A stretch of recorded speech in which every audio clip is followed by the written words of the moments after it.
দক্ষিণ কোরিয়ায় ইপিএস এর মাধ্যমে লোক পাঠানোর যে প্রক্রিয়ায় সেখানে বুয়েসেলের কর্মকর্তাগণ সরাসরি দুর্নীতিগ্রস্ত।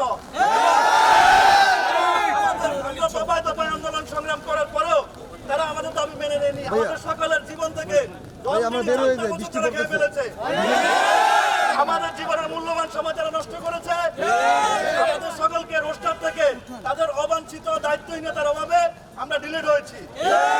বিলম্বে বুয়েসেলের প্রতি আমরা বিনীত অনুরোধ করব, আমাদের দাবি যদি মেনে না নেয় আমরা এখানে আবারও অন্বেষণ ঘোষণা করব। আমরা আমাদের দাবি আদায় না করে এই বুয়েসেলের দুর্নীতি শেষ না দেখে আমরা এই রাজপথ থেকে সর্বনাশ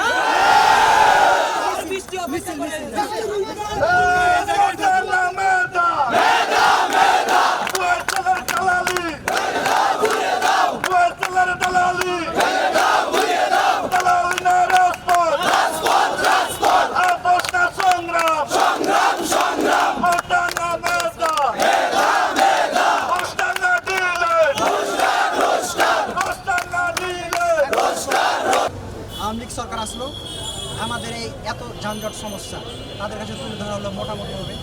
এমনকি কোনো মন্ত্রীর কাছে বুয়েসেল অফিস কোনোভাবে আমাদের এই অভিযোগগুলো অ্যাকসেপ্ট করলো না। আসলো ইউনিট সরকার, সেখানে কোনো অ্যাপ্রুভাল হলো না আমাদের কোশ্চেনগুলো, অথচ সেখানে জাপানের জন্য কত কিছু করা হচ্ছে, সৌদির জন্য কত কিছু করা হচ্ছে। সেখানে কোনো প্রবলেম না থাকাতে নতুন সংস্থার কর্মসংস্থান সৃষ্টি করা হচ্ছে। আপনি সৌদি আরবের 2 লাখ 4 লাখ কর্মীর রেমিটেন্স দেখবেন এবং সাউথ কোরিয়ার মাত্র 38,000 কর্মীর জন্য অ্যাভারেজ করেন, ঠিক একই অ্যাভারেজ আসবে মোটামুটি যে পরিমাণ রেমিটেন্স আছে। তাহলে আপনার এত ভ্যালুবল একটা আপনার খাত, এই খাতকে আপনি কেন গুরুত্ব দিচ্ছেন না? এমনকি এখানে আমার বিএনপি সরকার আসার পরেও ঠিক তেমনভাবে নুরুল সাহেব